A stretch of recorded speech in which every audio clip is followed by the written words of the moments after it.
What is going on, all my TV fans out there, and welcome back to my channel, Movie Files. Elliot back again with a brand new TV review, and today we will be discussing the first 3 episodes of the brand new biographical drama dark comedy by the name of Pam and Tommy, which will be premiering its first 3 episodes on February 2nd. Now, I got the chance to check it out early, courtesy of the fine folks over at Hulu, and today I will be giving you all my thoughts on the first 3 episodes and letting you know if it's worth checking out in this spoiler-free review. Before we get into it all, make sure you're checking me out on all my other social media accounts. If you're new to the channel, we're on the quest to 20,000 subscribers, so if you want to be a part of this awesome community, make sure you're subscribed and you're hitting that notification bell. And as you can see on the screen now, if you enjoyed this review, well, make sure to give the video a thumbs up, but also share the review. But more importantly, have you seen the tape?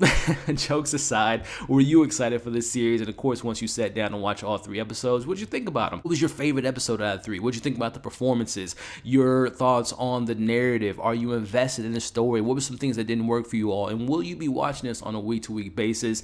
Let's talk about it all in the comments below. So to answer my own question for you all, I haven't seen the tape in its entirety, but I've seen some clips when I got a little bit older in age, because when the tape came out, I was a little kid. I didn't know about it. But the thing that kind of piqued my interest with the show was I want to kind of know, okay, they say any publicity is good publicity. Did they put it out themselves? You know, was it a scam? Who did it? You know, how did this affect their careers? So that kind of intrigued me, but also seeing the talent behind this. When I saw Sebastian Stan and Lily James looking identical to Pam and Tommy, I was like, okay, yes, let's check it out. And then you round out the cast with Seth Rogen. You have Nick Offerman. You have, Greg Gillespie, who I'm a fan of his work. I, Tonya, Cinderella. The dude's a great director. He's directing all 8 episodes of this miniseries. I'm here for it. What did I think about the first 3 episodes? Well, let's get into it. So for you all that aren't too familiar with this story, just a brief synopsis here. Pam and Tommy depicts the marriage between Pamela Anderson and Tommy Lee in the release of their infamous unauthorized sex tape, which was recorded privately during their honeymoon. So let's get into episode 1, which the synopsis of episode 1 reads: Handyman Rad Gauthier seeks revenge on a celebrity client who stiffs him. So in this first episode, it is literally the Rand Gauthier backstory, right?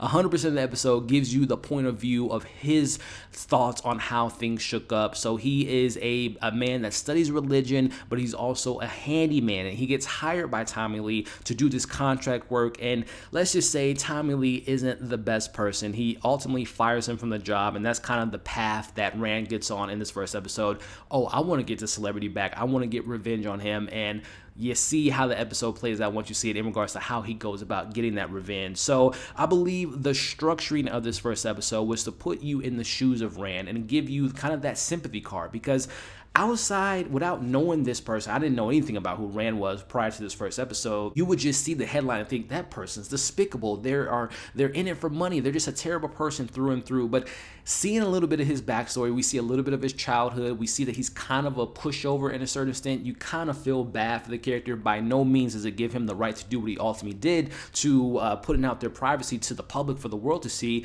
But you kind of get an understanding of his point of view and how he thought that what he did was the best means to get revenge from not getting paid from Tommy Lee, because he put a lot of money into this contract work that ended up not working out for him. So it was really kind of interesting to see it from that point of view. And I think that's why you bring in an actor like Seth Rogen, because I think for the most part, I'll just speak for myself, I like Seth Rogen. I like him in films, and this is my first time really seeing him on TV, and I think he's just a likable guy. So again, despicable person, this Rand character, but you have someone like Seth Rogen to play him, so you can somewhat not root for them, but kind of understand where that character is coming from. So that's kind of really the first episode there. And you definitely, I mentioned who's the director of these episodes, Greg Gillespie. You get those I, Tonya vibes, whether it's, how they handle the drama, how they handle some of the comedic beats, and it kind of plays in that same genre. And you don't get much of Pam in this episode. She pops up every now and then. You get more of Tommy in this first episode than you do Pam, but again, it's mostly from Rand's perspective. And as far as first episodes go, if I'm being honest,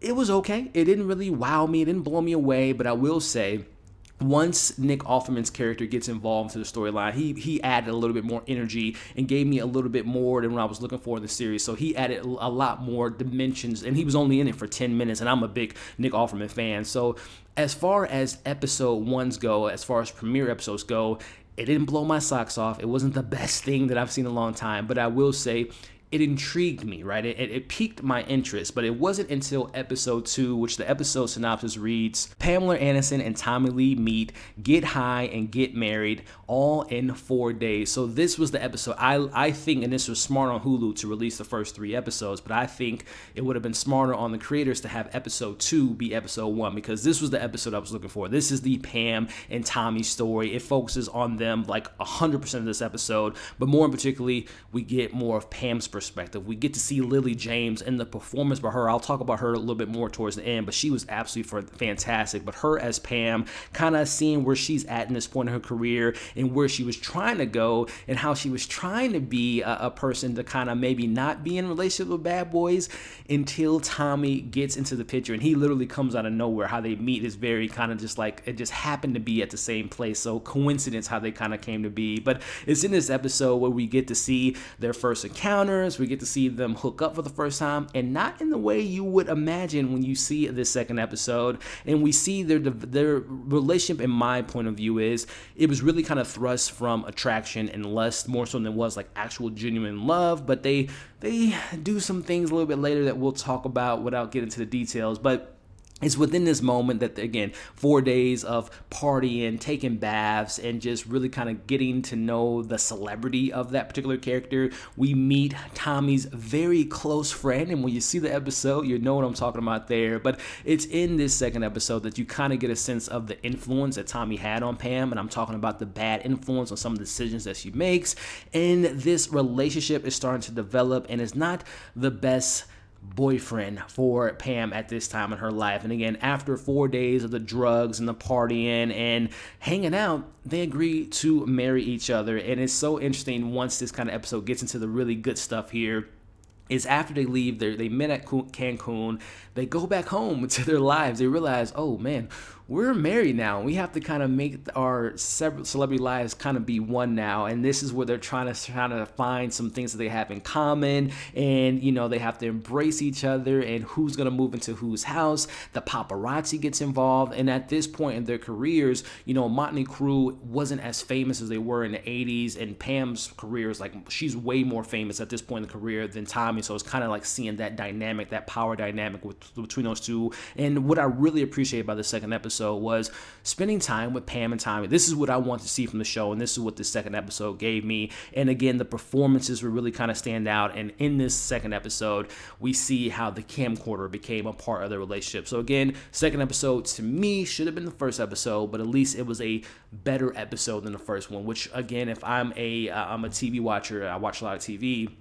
I'm a type of person that likes that the show gets better as it goes on versus like blowing me off, you know, getting me super excited after the first episode and then kind of losing momentum. I like it the other way around. So I'm like, okay, episode 2, much better than the second episode, but let's get into my thoughts of the third episode, which reads, Rand teams up with an old porn world associate to shop the tape around the town. Now this is where we get back to Nick Offerman and we get into Rand, Seth Rogen's character, and they're trying to sell the tape, but they're not having any luck because people are like, we're not about to put this out there without the release of Pam and Tommy. And this is where we meet Taylor Schilling, who plays Erica, who is someone that introduces Rand to the porn industry, but also she is the one that's somewhat responsible for Rand's glorious path to this tape. But it's in the episode, the big thing that we get here is the introduction to the internet and the internet taking off, and the idea that Rand comes up with to have a website to sell the tape anonymously, so you can't trace who put this tape out there. And this is where we see the legend Dice Clay makes his appearance, and he's the one that kind of helps them out with the distribution of this tape and getting some money to kind of fund it to hit the internet. So all that stuff to me was like, oh, this is really interesting. Again, going back to my kind of on the fence of the first episode, the second episode giving me Pam and Tommy, third episode giving me more of the minutia, the details of how the tape ended up going out there, was like, this is the stuff I was waiting for. And it's in this episode too, going back to seeing both of the main plots coming to the main of the episode, sharing half the time with Rand and sharing the other half with Pam and Tommy. This is where Pam and Tommy continue to learn about each other, and they want to have a kid now. And Pam she's wanting to expand her role on Baywatch as CJ, but also she wants to be a more well-known actress, and we kind of get the beginnings of the classic cinema Bob Wire. So, and if you all don't know about that film, It is not good, and it bombed at the box office. But going back to the episode here, we see that Tommy really might not be the a-hole that he was in episode 1 and kind of the more shallow person that we saw in episode 2. He takes more interest in his wife's work, and he tells her more about where he comes from, his family, and we kind of see that they're kind of vibing. So it might not be all lust driven. They might actually have feelings for each other because they're telling each other they love each other throughout the first 3 episodes, but you're like, no way you love this person after 4 days. But hey, they're starting to like each other. They're starting to learn more about each other, and we're seeing more of the incredible acting by Lily James. And by the way, I'm going to talk about the acting later on. Sebastian Stan is great as well, but it's Lily James that is just fantastic. Seeing her as Pam Anderson taking more control of her life, because she, at this point in her career, she's a people pleaser. So it's interesting to see how this episode shows you she's starting to make a career change. She's starting to take more charge of her career. And as that's going down, this tape that's going to change her career is starting to come out. So I like the way that the 3rd episode kind of wraps things up. And going back to just my thoughts on the acting, I mentioned a couple times in this review, Lily James is fantastic in the first 3 episodes. Again, you get more of her in the 2nd and definitely in the 3rd. She's the standout to me. Sebastian Stan is fantastic. I have seen like clips of Tommy Lee. I've seen some of the videos of Motley Crue. So I think he definitely kind of captures who Tommy Lee was at that point in his career. And, like I mentioned, Seth Rogen is really good in his role. I think Nick Offerman, who's in this show, is great, and everyone's doing a great job. But again, Lily James, she's not playing around. She's coming for that Emmy. Once you all see this, you'll definitely know what I'm talking about. So again, I thought the most engaging parts to me was Pamela Anderson's plot. I thought that the whole distribution side of how to take one out was the most intriguing things for me. But outside of that, everything else was just fine. Like I said, this isn't breaking new ground. This isn't, in my opinion, stop what you're doing, watch the show immediately. But like I said, at the end of the day, I enjoyed the first 3 episodes. Episode 2 was better than 1. Episode 3 was better than 1. But I think episode 2 to me was like, okay, this is what I was looking for, and it's something that I'm invested in so far. But that's just my thoughts. I want to know your thoughts. Again, Pam and Tommy definitely does have some good acting, some fascinating character stuff, and kind of getting that backstory of what went down is really intriguing to me. So let me know your pros, your cons. Will you watch this on a weekly basis? Do you want me to cover this on a week-to-week basis? Because I'm like Pam Anderson in a certain extent. I'm a people pleaser. I love you all. I appreciate this community that we're building here. So if you want me to cover this on a week-to-week basis, let me know in the comments. And of course, before you leave, make sure to like, share, subscribe to the channel, because we're so close to 20,000 subscribers. Again, I appreciate every single one of you all. Thank you for watching this review. Hope you're staying safe. And as you can see on the screen now, subscribe to my channel. Check out my other content. We'll catch you all on the next video.